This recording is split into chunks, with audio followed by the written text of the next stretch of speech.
The Bible says that there is a door of hope in the valley of trouble. Perhaps you're hopeless, your life filled with disappointments, your dreams being dissolved into nothingness. Today, we want to talk about living your dream. The first time we meet Joseph in the book of Genesis, he's a young 17-year-old dreamer. He has a dream of greatness and dominion. One thing that I love about young people is their ability to dream. When people get a little bit older, oftentimes we lose our capacity to dream. I want to challenge you, never lose your capacity to dream. I remember one day I was sitting in the living room with a friend of mine drinking coffee. All of a sudden, we heard a horrible noise upstairs in the bedrooms. So both of us ran upstairs to see what was happening. His young son had wrapped the hose of a vacuum cleaner around his neck. His father said, "What are you doing?" This young boy said, "Dad, I'm wrestling a python." If you were to watch that child wrestle with that hose, you would have thought he was wrestling with a python. Kids have an amazing ability to dream and a creative imagination. Every great accomplishment begins with a dream, with a vision.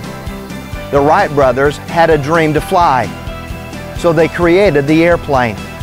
Thomas Edison had a dream that every house would be lit. The result was the light bulb. Nelson Mandela had a dream that his nation of South Africa would be rid of apartheid. Martin Luther King had a dream that race would no longer divide. Each of these men, they had a dream, they had a vision. They wanted to accomplish something great. It all began with a dream. As I mentioned before, Joseph also had a dream. He had a dream of greatness and dominion. Even when he was in the pasture being mocked by his brothers, when he was thrown in the pit, sold into slavery, as he served in Potiphar's house as a slave, and as he was falsely accused and thrown into prison, Joseph didn't give up. He dared to dream. He was bold to believe, and he kept himself in a position to accomplish that dream.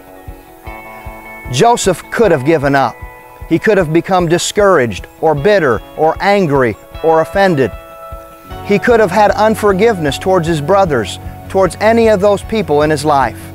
But he kept himself in a position to accomplish that dream. The Bible says that while Joseph was a slave in Potiphar's house, that he was a successful man, that he was a prosperous man. He was a slave. He had nothing. Yet the Bible says that Joseph was successful. You see, success is not arriving at a good place. Success is the ability, the capacity to keep pushing forward. A successful life is a life that just doesn't give up, that perseveres, that keeps pushing forward. In Proverbs chapter 19, verse 18, the Bible says that without a vision, my people perish. Without hope, without a dream, people become unproductive, unfruitful. They begin to live purposeless lives. They lack discipline. They become lazy. Vision and hope is critical to our life. The Bible says, now faith is the substance of things hoped for, the evidence of things not seen. Hope is the blueprint.